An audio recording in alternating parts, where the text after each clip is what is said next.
SJ, Stongo, Gary Fife, Joho Jifkidos, Mvskoke Radio, Mabu Hedjitowetskis. Welcome to our program here on a beautiful Okmulgee morning here. We want to say thanks to all of the folks who've actually listened and let us know how we're doing. I appreciate hearing from you. Sometimes you wonder if there's somebody really out there, but that's good.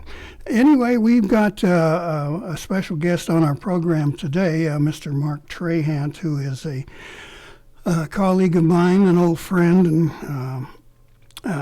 guy who goes back into business as long as I have, which is about 40 years or so. And we'll be talking to him about national issues and a couple of things that are specific to the Mvskoke Radio, Mvskoke people here. But we want to get an idea of what's going on in, as I laughingly call it, Disneyland on the Potomac. Mark, are you with us there? I am. Good morning. Okay, well, it's good to hear you. I was just telling our listeners here about how we grew a few gray hairs together here and there. So. Exactly. Yeah. Gosh, how long have you been in the business? I started a tribal newspaper in 1975. A year before the centennial, right? Yeah. Bicentennial, rather. And, of course, as I like to tease you, I saw you once wearing a Department of Interior name badge, too. Yep, for a very short period of time. Learned that I'm probably better outside of government. Yeah. I did that, too, when I worked for a tribal government. I thought, oh, no, I don't want to be making excuses or spins or things like that. Well, anyway, let's get on with it. I've been talking to folks, and they were always asking me what's on the show. And I said I would be speaking with you today about some national issues and a couple of things, and your opinion and point of view on a few others, but let's get on with it. I know your time is valuable.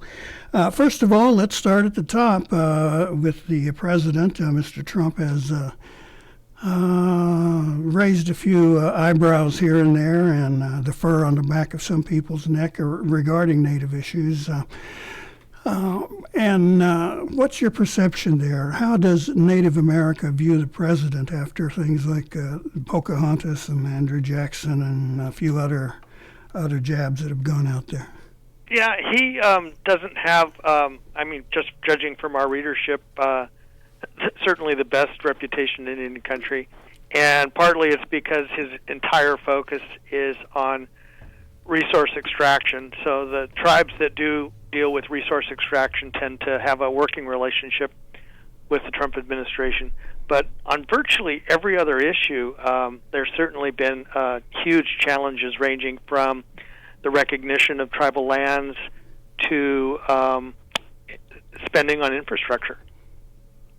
Now, I remember in the years before he was in the White House, he came out very strongly against the expansion of native gambling and said, some of the people who were doing it on the East Coast didn't look like Indians to him, and that there was organized crime involved and things like that, and I believe he used the word rampant.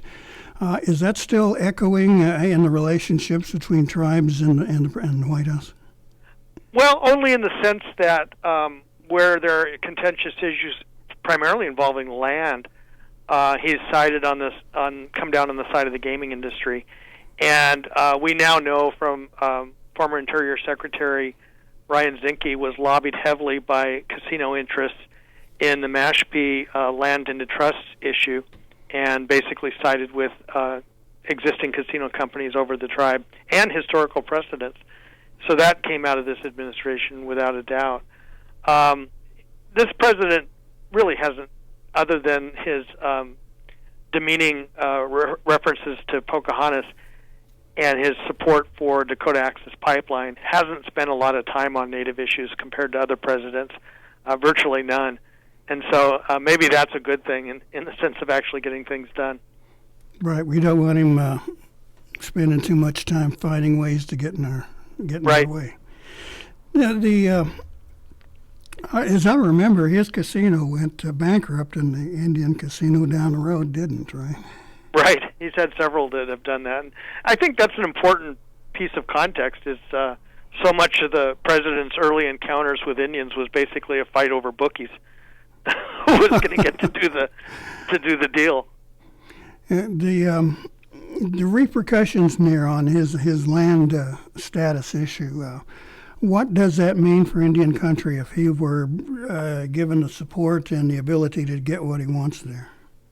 Well, I think in many respects it's been a micro-termination bill, where it's basically taken land that had a historical tie and said if it's not very specific to a 1934 recognition by the BIA prior to that, they can actually terminate the tribe's rights in that particular case. And so I think that's a threat to all of Indian country if they can be so narrow in their ruling of the law rather than looking at the historical precedents of the much larger picture. And for our listeners who aren't familiar with the phrase termination, that means cutting the relationship, the political relationship between the tribe and the federal government.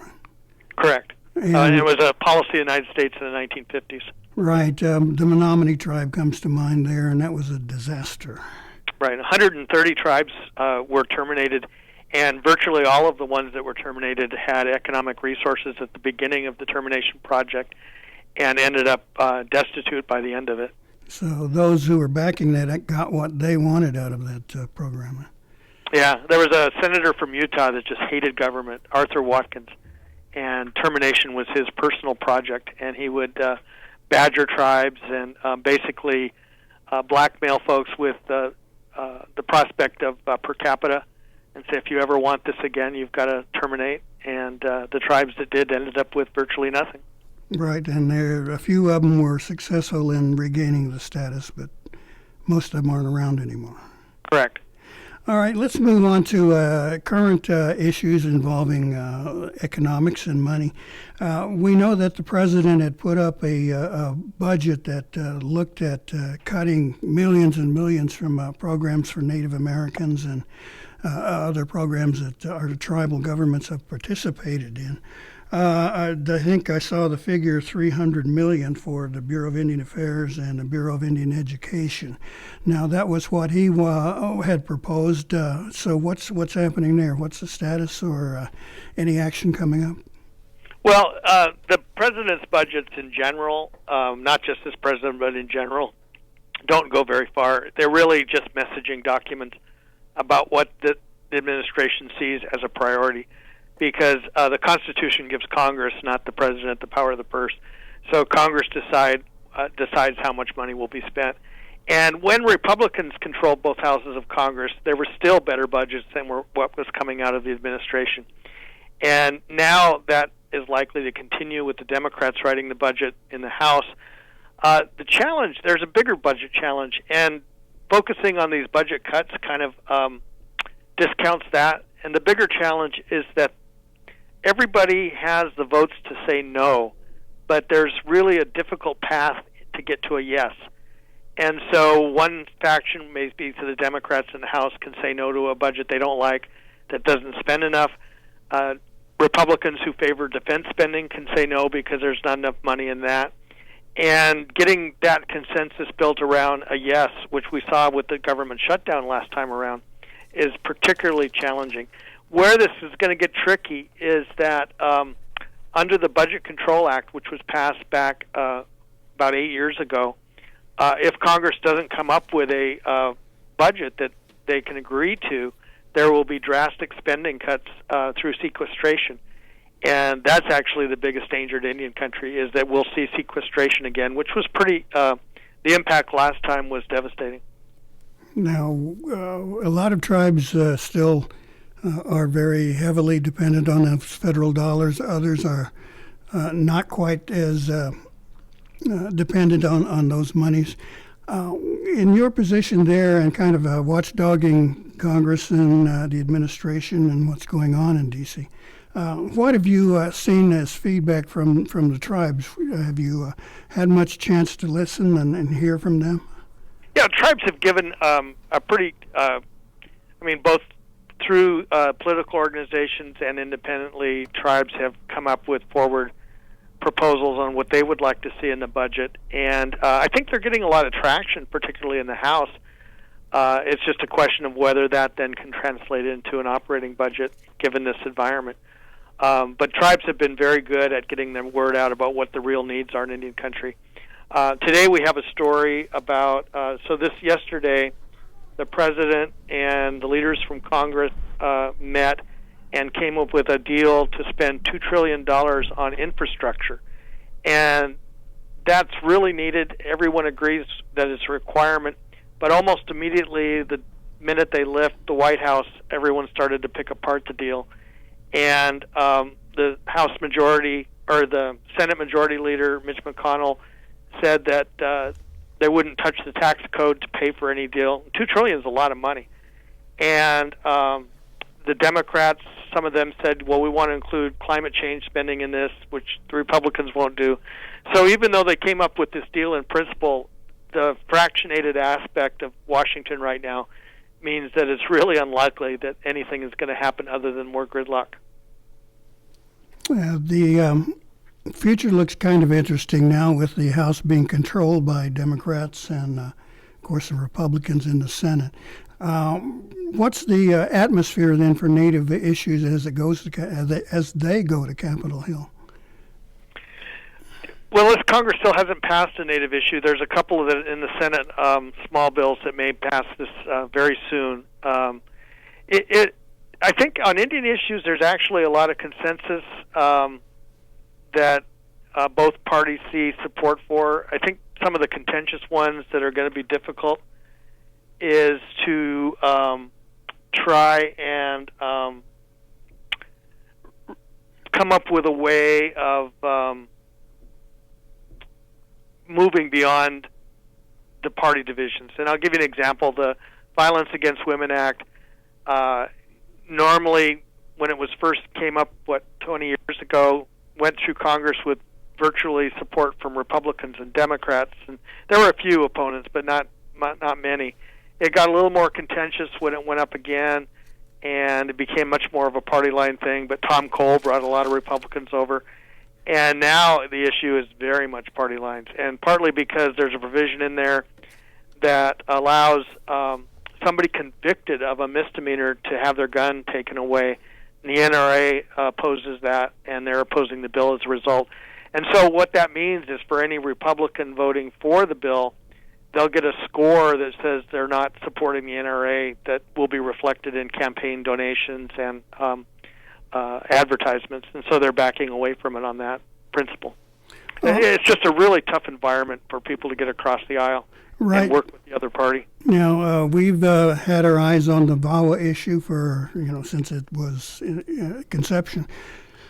Most of what we heard from our own people here and a little bit from around the country is that VAWA was great, but needed more money and more teeth. Are there moves to alleviate that situation? Are those the bones of contention? They still are bones of contention. And the way it works in Congress is there are two tracks, and everything has to go through two tracks. The first track is the authorizing legislation, and that's basically what VAWA is. And then the second track is appropriations. And appropriation requires someone to actually spend the money and invest it.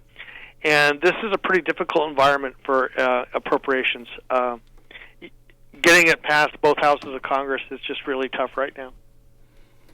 Well, while we're looking at Congress, let's get a kind of a more microscopic look.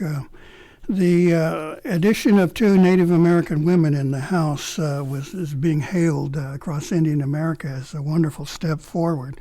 Deborah Holland, if that pronunciation is correct, and Sharice Davids. They now are in action. They're on important committees and actually have dealt with hearings and things like that. What is their presence now doing to the Congress as far as Native issues go? Well, both of them have just been superb practitioners of the craft of politics and legislating. Deborah Holland, I think, is moving up in terms of her perception with the party leadership. And the second election is always a tough one, so both of them will have a second election coming up next November. after that, you'll kind of see their path forward. But I would not be at all surprised to see Deborah Holland in party leadership very shortly. She's now chairman of the Native American Caucus. She's chairman of a couple subcommittees. She's used her power very effectively, raising issues at key times. One cool visual for both her and Sharice Davids has been being Speaker Pro Tem of the Congress for the first time ever, and seeing them up there with their gavels. Sharice Davids has got a different approach. Deb Holland is clearly involved with Native issues all the time. Sharice Davids is there for the votes, but she's been much more focused on her constituency and representing Kansas, and she realizes that that's her main job, and she's really been good at it. The two of them will work together on pieces of legislation, and Deb often will take the public lead, and Sharice will be there for support. But partly that's just because she's from a competitive district, and she is working to make sure that she's not a one-term member of Congress. She's working hard to represent her district. Now, that is an issue I think it is important to notice there. I remember a comment from former Senator Ben Nighthorse Campbell, who said he's there to represent Colorado, not just Indians. But every tribe that came to town, made it by his office and pled their case. Now, are the two women in the House side then kind of in danger of becoming the Indian Congresswomen? Well, Deb Holland a bit, but representing New Mexico gives her more leeway, so she does have some flexibility there. Sharice Davids has been very careful not to become that, so I think they're both good in that sense. It's interesting. One of the things in some of the treaties, I think including the Creek Treaty, is that Congress was supposed to appoint representatives to Congress. And I've written about this in the past, that there was a provision for delegates. And one of the things that would have done is made it so there would have been a legitimate Native voice in the Congress, the same as Puerto Rico, the same as Washington, D.C., and that's something in the treaties that Congress just never did. And I actually mentioned that to Representative Holland, saying I would like to see Congress address this again and actually appoint Native delegates to the Congress so there would be an institutional voice in that body. Yeah, that sounds like it's probably guaranteed to aggravate a few people. Is there a real vocal opposition to Native issues that you're aware of? Well, there's a growing sense of House Freedom Caucus has been opposed to most Native issues, and it's more about spending and shrinking government than anything else. But for the most part, there's still pretty strong bipartisan support. And one reason for that, frankly, is Representative Tom Cole basically can argue the case inside the Republican caucus. And being that he's a member of leadership, it gives him a lot of weight when he does so. And so a lot of people will listen to his thinking on some of these issues. That brings up the issue of the Native men, members of tribes that are in there. As you said, Cole and Mark Wayne Mullen, Cherokee and Chickasaw, I believe. Are they standing up for the cause, so to speak, or are they kind of divided on the issues? It depends on the issue. Cole definitely is with Deb Holland on most of the major issues. In fact, they're vice chairs of the Native American Caucus together. And it's hard to understate how significant Cole's role is on most Native issues. For example, again, we talked about VAWA. The Violence Against Women Act never would have become law without Tom Cole. He basically went to the speaker at the time, John Boehner, and said, I'm pushing this. You can oppose it if you want, but this is what we're going to do. And Boehner let him do it. And so that's pretty significant. Mark Wayne Mullen is a Trump supporter, and if it's something that the Trump administration is keen on, he will be there. If they're not, he probably won't be. So he wasn't involved. He was against VAWA. One thing he has championed is forward funding for the Indian Health Service, so that if there's another government shutdown, that it won't impact IHS, and that's something that both sides kind of agree on. So it really depends on the issue. I had to laugh today. He had a tweet talking about the danger of socialism and posted that we don't want government funding, government taking over health care. The irony of it is when Republicans talk about socialism, they're talking about communism. And he had a picture in his tweet about Fidel Castro. And when Democrats are talking about socialism, they're talking about Sweden and Norway. And very different ideas about even what is a socialist. Right. For some people, the Red Menace is still alive and well. Exactly. For other people, the Red Menace is us standing up for our rights. Exactly. Well, while we're kicking around Capitol Hill there for a second, you've mentioned a couple issues that have been real important. And, of course, what about the wall? I mean, it's just a real point of contention. You mention the thing and people get riled up real just instantly. And then the realities then are, that wall ain't going to work in many places down there. And one of the places that is opposing it is the Lands and Reservation and Government of the Tohono O'odham. And are Indian voices being heard in their concerns about the building of that wall? I don't think so. In fact, I think that's an area where there's even division among the natives in Congress, is that the Democrats tend to be against the wall in total and bring up the tribal side of the story, whereas the Republicans just support the president. There's a tribal borders caucus, and they've actually come up with a really thoughtful document that looks at some of the issues.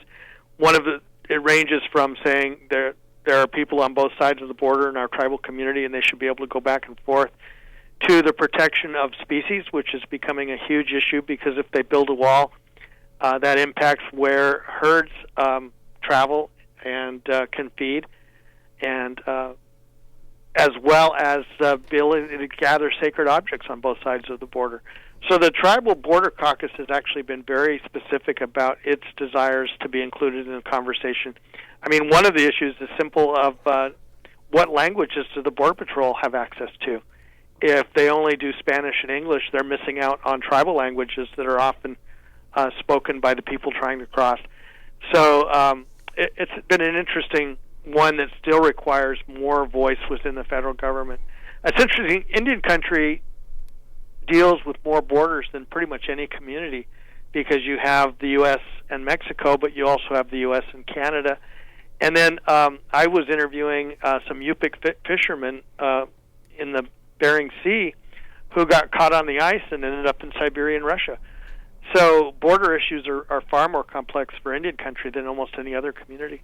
Right. When you were listing those things and mentioned the East Coast, instantly the Mohawks came to mind. They've been going back and forth across that border for decades. I know the Tohono O'odham have family on both sides of that border and still want access to visit them. And Alaska Natives have crossed into Russia more than once, and right. Pretty brave souls there. So it's not really taken any concrete form yet. No thing to rally around the flag or anything yet. Yeah, I mean, the idea of whose border it is, I think, is the basic question, and the 10,000 plus year history of being able to travel where it's important. Right. I remember reading a book called American Genesis saying, well, I guess those natives did cross the land bridge, but they were going the other direction. Right. Okay, well, let's see. Let's get specific here, and you may or may not be following this particular issue. There has been a movement by the Creek freedmen down here in Oklahoma to gain citizenship in the Mvskoke Creek Nation. It's similar to the battle that the Cherokee Nation had some years ago, and I had to deal with that. But now it's taken a legislative form with those groups. The freedmen now having a bill in the House side, H.R. 1514, that I believe has been referred to Natural Resource and the Judiciary. That would sever the relationship between the federal government and the Creek Nation, just completely cut it off. Have you heard anything about that one yet? Any news you can share?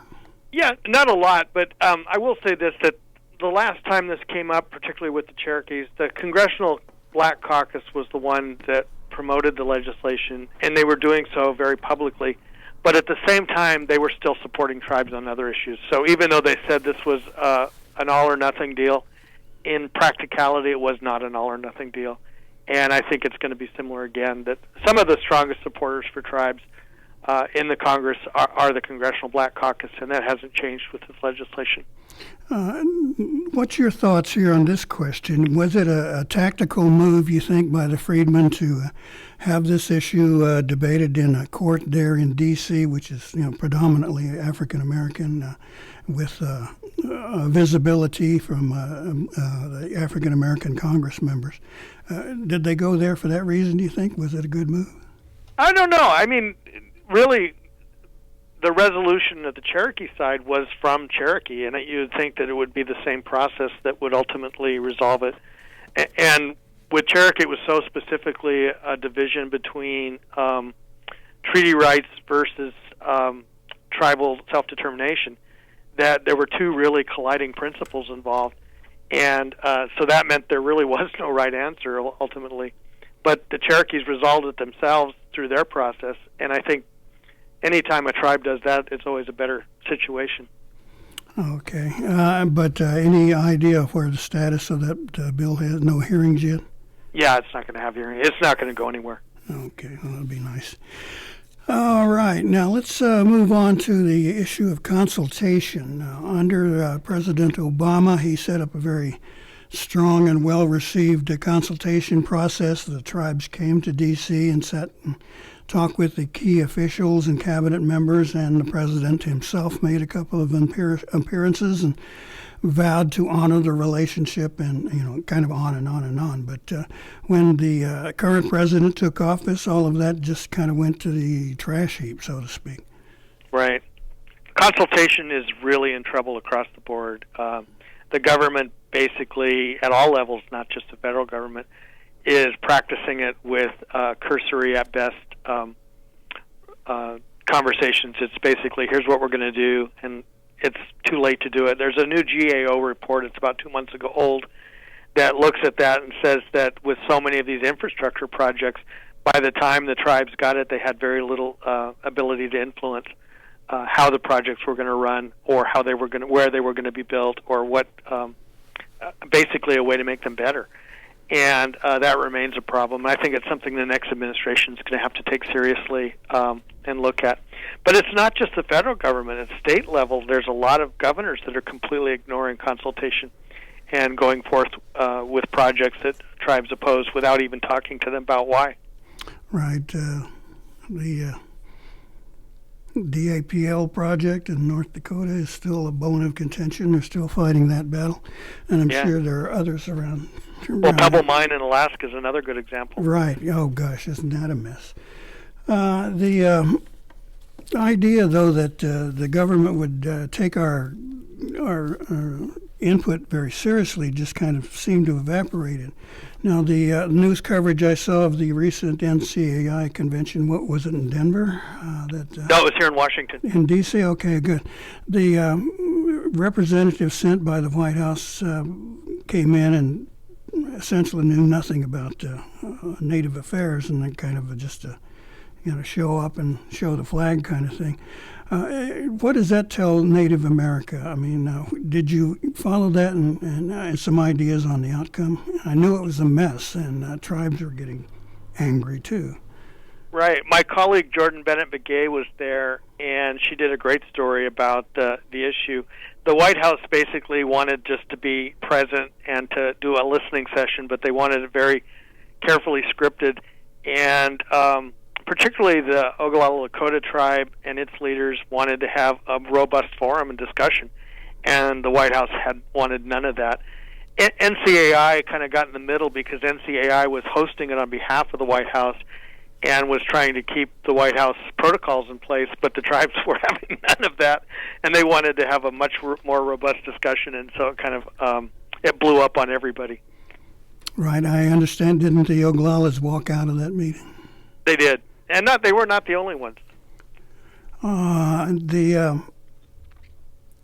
the fallout from that, I think, is something that needs to be noticed too. I mean, relations between the top leadership of the federal government and tribal governments then just looked like it was about to, blow up or dissolve or fall into the aspects of lawsuits and things like that. I mean, are we at that point? Has anything been worked out? No, I think this is a difficult time, and part of the context for that is that as more and more tribes have been investing in their own Washington representation, they've had less and less kind of skin in the game with the National Congress of American Indians and other intertribal organizations. And what that's done is kind of put pressure on some of the tribes that have less resources to use the organizations more, and it's a real thorny issue. It's really a different points of view, but some tribes just have full Washington complements with either hired representation or, in some cases, tribal members representing them here in the city, and kind of that division is playing out in different ways. And also you have a generational shift where, particularly at Lakota, you had a very young chairman who wanted to have results right now versus people who've been in tribal government for a long time, and they see how things evolve over time. And you have that tension back and forth between those two worldviews. The division there, I think, is something that's important to discuss. I think when you and I began working in this business, most tribes had a chairman or something that I laughingly used to call dinosaurs. They had their relationship and whatever else they had going on the side, and nobody was going to mess with that. And then our younger generation got out of college, and with the backing, feelings, inspiration, excitation by activist movements like the National Indian Youth Council and American Indian Movement and some other smaller groups. And so they were wanting to see something get done, and many times locked horns with the old establishment. Now the younger generation, I think, is gaining control across the nation. So as you see it, has that made a real shift in the tactics the tribes are using going to deal with the feds? I think there's no concerted strategy right now. They're still resolving that internally. And we both know Chuck Trimble, and Chuck said something really great back in that first wave when young people were taking over, is in the Nixon administration and that whole 1970s era, when tribes were doing one thing and the American Indian movement was doing something else, it became a great wedge for particularly NCAI in Congress, because they could go to Congress and say, if you don't do this, we'll have to listen to the AIM approach. And Congress would see the tribal path as one that was reasonable and would do it. And now you don't have those two factions working in that same way. It's just still hasn't kind of come to a strategic view yet. But I think it will. I think really the idea that Vine Deloria once said about in every generation someone will rise, and I think you're just kind of the beginning of the cycle for that, where this younger generation is starting to take and hold new reins on power, and it's pushing against an older generation. And there's still not a resolution to who's calling the shots yet. Right. Still within tribes, there's still a lot of political connections and things still being dealt with. But I think we've seen that older generations sort of retire or die off because of their age and things like that. I remember once at some conference, I heard a lady, an elder, get up and said, was chewing on this congressman and said, if you don't support this issue, we're going to go out and we're going to go get those aims and come back, and then you'll have to do it. There you go. Yeah. The funny thing is now I'm in that older generation thinking about how do I help the transition for the younger, the sooner the better.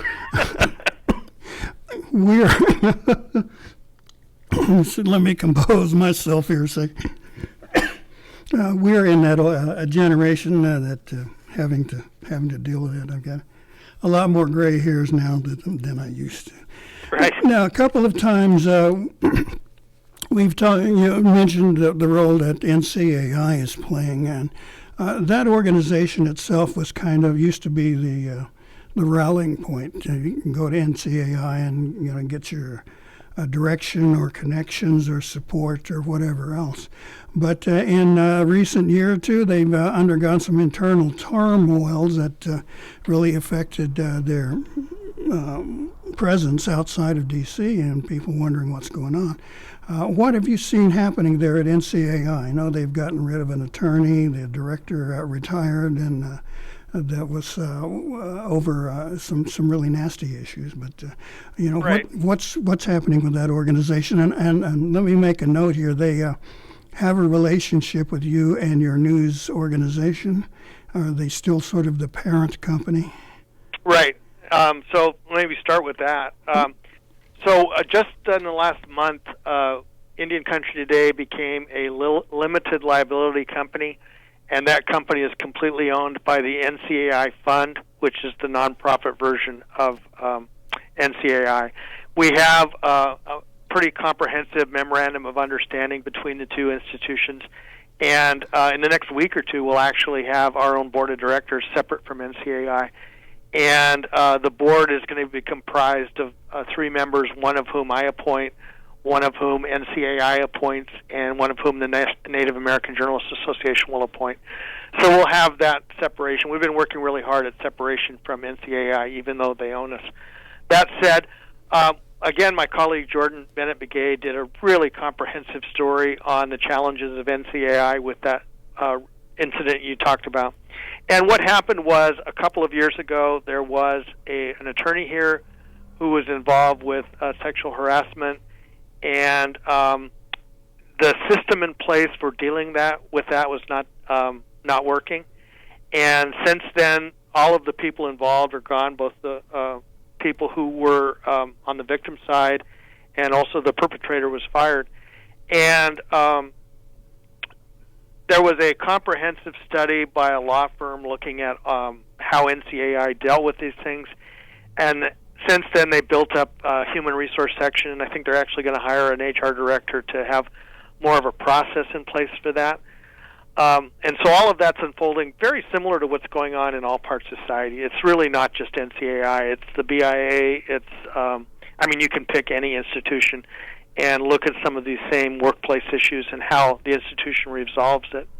That said, there are structural issues with NCAI that are really deep and complex, and that is how representation works in the 21st century. And the next director is going to have a challenge because you want, again, representing tribes with large land base is very different from some of the smaller tribes. Representing individuals, trying to be this collective Congress is a lot more challenging than it was, say, 40 years ago. In fact, they've actually changed the title. The next leader of NCAI will not be the executive director, but the chief executive, very similar to a company. So that's kind of where they're going with that. I think the Alaska Native folks could tell you about how that works out. Right.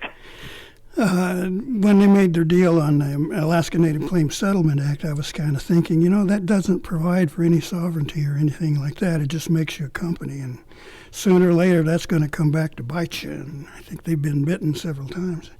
Yeah, it's 50 years next year. Right. Of course, I was around then when that bill with that law came into being. It kind of tells you how old I am. Well, one of the cool things is, and we're under this major expansion program, and I was in Alaska last week as part of it. And one of the things we're trying to fund is a reporter position up there. And in my pitch to some of the potential foundations, I actually want to have it endowed as a named reporter. So it would be the Tommy Richards endowed reporting for Alaska issues. Yeah. Of course, you remember Tommy Richards. Sure do, yeah. I think that would be a good choice. He was so important in making journalism a fact of life for Alaska Native people up there. But I want to do it as a way to build this legacy so we all know where we're coming from, that we're standing on shoulders of some really remarkable people. Right. I'm one of the few people who can actually say I work with Dick LaCourse, the guy you named the award after, or Chuck Trimble and Rose Robinson and Laura Whitstock and folks like that. All wonderful folks. Yeah. Gosh, my voice is going nowhere. Oh, let's see if I can speak. No, it's still not. Now, what's the future of NCAI? Have the dust settled now? Are they going to be unhampered as they pursue their activity? Oh, I think, one of the things that Jordan Bennett McGay looked at when she wrote about was how other national organizations act, and again, thinking through what changes in society. And one of the ways that was reflected in her story was the difference between NCAI and the Alaska Federation of Natives. As you know, AFN is the largest convention in Indian country of all Native people. And one of the reasons it's so successful is that anybody can show up. It's not just high registration fees, expensive hotels. It's something where if you can get to Anchorage or Fairbanks, wherever it's at, you can be in the conference. And that's a model, for example, that might work for NCAI, where it gets away from this really expensive annual conference that only a few tribes can afford, but makes it much more something that's open to all of the people. There are other models out there as well. I think it's going to be the kind of conversation about the future that's going to be really interesting for us to cover because there are lots of options. It's not a one-size-fits-all approach. Let's shift gears here a little bit. I keep referring to when you and I began in this business, newspapers were still put out on what's called blue lines. Right. Remember those? Yeah, cut and paste, and real cut and paste instead of clicking and clicking. But there were very few of us in business professionally, and not advocacy, but professionally. And now we're at a point where the computer and social media have become a major player in it. You in Indian Country Today just did a national TV special on with the elections and things, and now we're having that capability and the talent, homegrown talent that can pull it off. So analyze our business for me for a minute or two and say where we were and where we've come to today. Well, this really comes for us. This election was really extraordinary in so many ways, and even before I started this job, I was covering it pretty comprehensively, and then that only picked up when I came to Indian Country Today. And about 6 weeks before the election, realized how historic it was going to be, and not just the members of Congress, but 109 natives running for legislatures and governors and that sort of thing.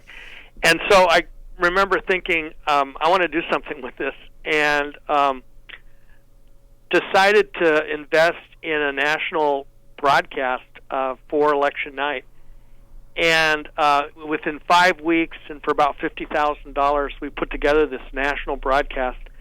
And to me, that just showed how much talent there is in Indian Country, because we brought together just amazing people in these 5 weeks, and we had more than 40 people working for us that night, and a lot of young people, and they covered the entire country in a way that was just remarkable.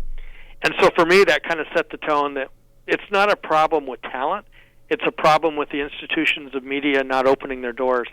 And in my career, and I've worked for a long time, as you mentioned, I've kind of given up on the media ever changing. It's not going to do what it needs to do. And so my path right now is to make sure that we create opportunities for ourselves, and we just ignore the media and do what we're going to do. And that's really kind of my approach going forward to how we change the media, is to develop our own institutions and our own path for making sure this talent has a place to succeed. Now, we have things like your service there. I remember a couple decades ago, beginning and building National Native News, which is still around and delivering. We have more Native people involved in video production and things like that.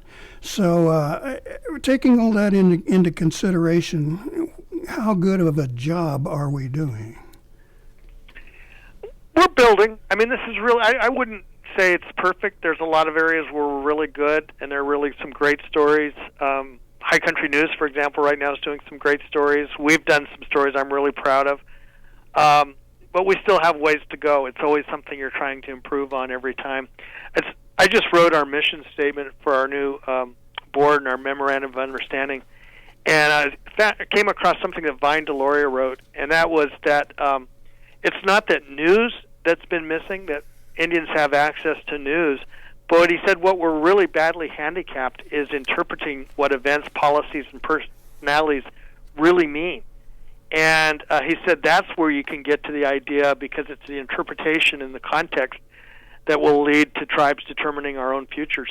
And to me, that's kind of the mandate for us, is to try to figure out what stories are those that provide that context and intellectual discourse. And the way I put it in our mission statement is our best stories make our readers smart.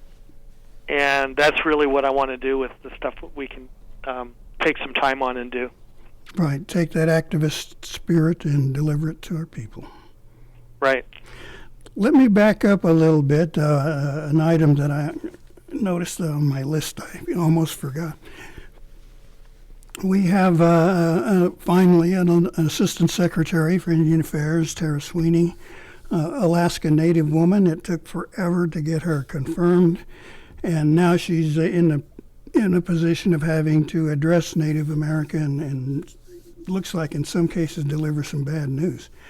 What's been her performance so far? What has she shown, and what might be her strengths?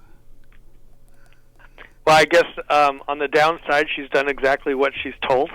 Yeah, I raised that point in the column once, like here she is supposedly fighting for our people, and she's going to have to tell people the bad news, and how can you do both, Yeah, they've sent her out for the bad news quite a bit. And, I mean, you mentioned I had an interior badge, and I worked for Forrest Gerard, who I think was, he was the first assistant secretary, and kind of set the bar in a lot of ways. And he always thought this was a dual mission, where your job is to both represent Indian country and the administration, and to try to do both. And some people do it better than others. This is a challenging time for government. And 20 years ago, the BIA was the biggest bulk of government jobs in Indian country, and that's no longer true. The BIA is secondary to tribal governments in most operations. But more than that, even in terms of the federal government, the Indian Health Service now employs far more people than the BIA. What's interesting is we still do not have an assistant secretary or director of the Indian Health Service appointed, let alone confirmed. And we're almost halfway into this administration, so it's a very real possibility that IHS will have an acting director of the entire Trump administration. Would that be Mr. Weaki? Yeah, Admiral Weaki. Right, I saw him in some congressional hearings, and I forget, congressman or senator was just tearing him to shreds over the budget and saying... That would be John Tester. Yeah, okay, thank you. Yeah, it's like, give me an answer. I ask you a question, give me an answer, and don't repeat the rhetoric. And Weaki kept repeating the rhetoric and just getting beat to heck. We almost slipped there and said something nasty. Well, you think about the challenges for someone like Tara Sweeney representing the administration, and then you multiply that by a much larger factor for someone who's in a career job who's in an acting capacity. They really have a temporary hold on the position. Well, that might be advantageous, I guess, to the administration if the people in charge in an acting capacity have less power and protection than a full-fledged assistant secretary. Well, right. Sun Tzu said, keep those people handy, and if they don't perform, cut their heads off and put another one in. Certainly a possibility. Well, so much for the Book of War. Let's. I'm losing my voice again. Oh my gosh. That dry season. Yeah, as a matter of fact, the allergies are kicking butt down here. A couple of things we've seen happening in the more recent weeks: promotion of a White House task force to protect Indian children, and one on HIV/AIDS that was touring Indian country, so to speak. What do you think about that effort? Is this more window dressing on the set? Is it a PR move, or do you think there will be something concrete coming out of there? Yeah, I'm optimistic. I think there's something that concrete that could come out of it, is particularly when you get into the investigative work, and the committee will have access to a lot of data that not everybody has at their fingertips. Once you get that data, then you can make the case for improved legislation or improved enforcement, and I think that could be valuable, particularly in the child arena. So I don't think it's too early to write it off. It could be something that's very useful. Could the administration say, well, we did some tribal consultation? Here, look at these two issues. Well, certainly. I mean, they will. You can just count on it. But again, because this is a long haul, this administration will go away at some point, and a future one will pick up the work. And, I mean, this administration particularly has just said we're not going to look at anything in the past. But most of government is not like that. Most government takes these reports and looks at them and uses them as a starting point to see what can be done to be effective. And I suspect the next administration would do that and take a look at the data and say, here's where we can be most aggressive. All right. Now, a lot of the things we've discussed here so far have been kind of on the downside. But are there any bright spots on the horizon, things that we should be looking forward to? Well, I really think what we're doing at Indian Country today is a bright spot. And I just think that this is, again, I've had a long career, and this is the most exciting thing I've ever been involved with in terms of media, because we have a chance to change the story in a way that is, I think, really significant. Next in July, we're moving the newsroom to Arizona State University, and we're going to be based on the campus there. We're going to be expanding by about tenfold the number of reporters we hire and producers. And by fall, we're hoping to launch the first ever national news show on public television. And the advantage of a news show as opposed to kind of let's just say a feel-good show would be that we'll deal with issues. We'll talk about the good. We'll talk about the challenges. We'll talk about things that need to be done. And it'll be before a national audience, so people will see the sophistication, the talent, and the aspirations of Indian Country, I think, in a brand new way. It sounds like our Mvskoke Vision program. It has some of the feel-good stories, obviously, that people want to see, but we've also tackled some of the issues like the budget or corruption in government and things like that, stuff that got us almost canned in the freedom of press arena. Where we were, as usual, controlled budgetarily and administratively by the tribal government here. And a few years back, we actually got passage of a Freedom of the Press Act and began our mission then. And I think we ruffled some feathers and, the fur on somebody else's back because, just not too long later, there was a movement in our council to rescind it. And they did. Right. And then all of a sudden we're thinking, okay, well, what happens? Do the police come in the door and we go out in handcuffs or what? And then we got support in the council to reverse that decision.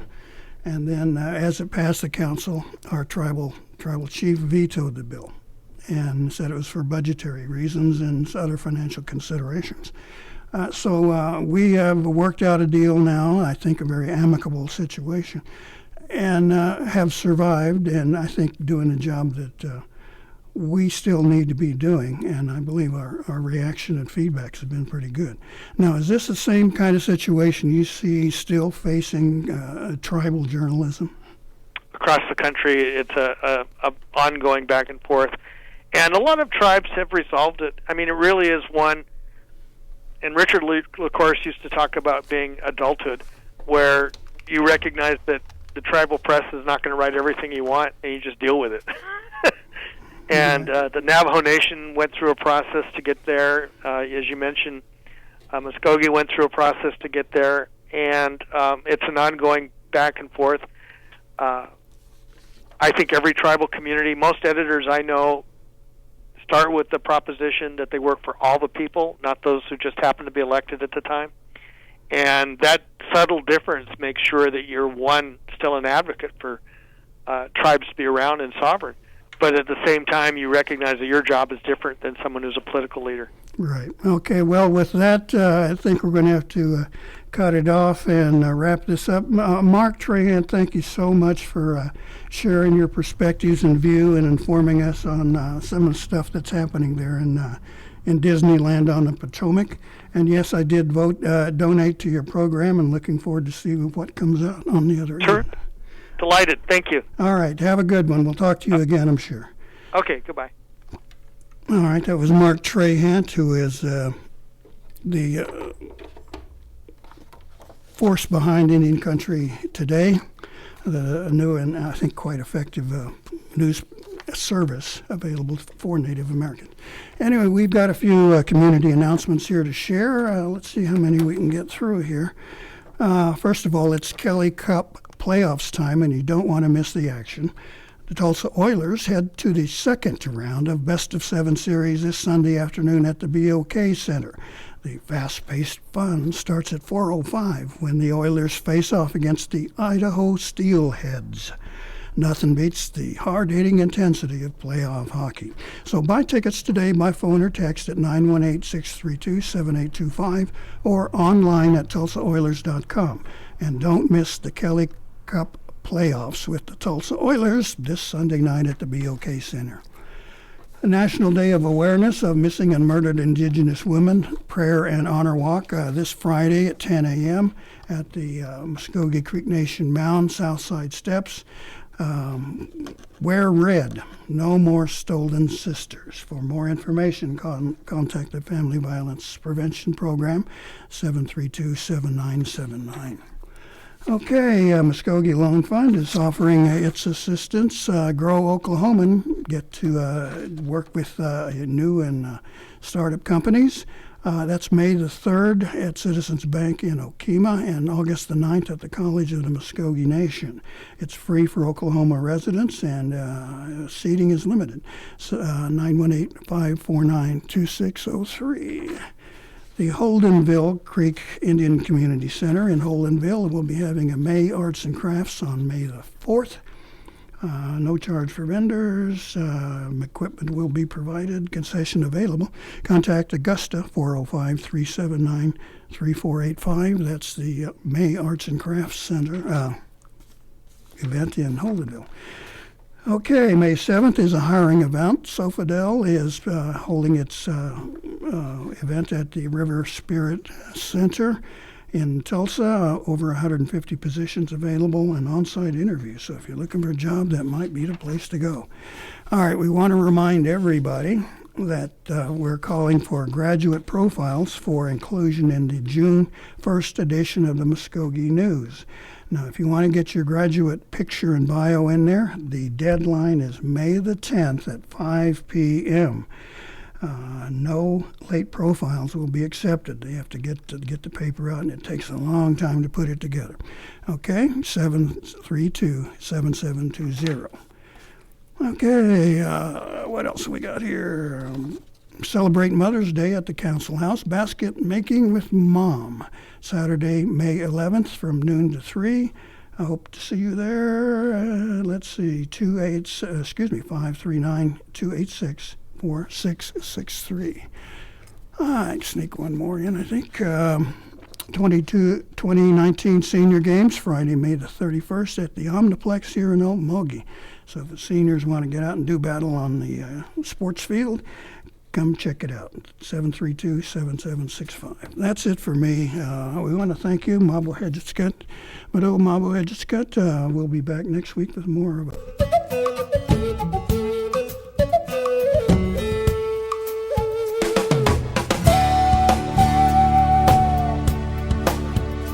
You've been listening to Mvskoke Radio.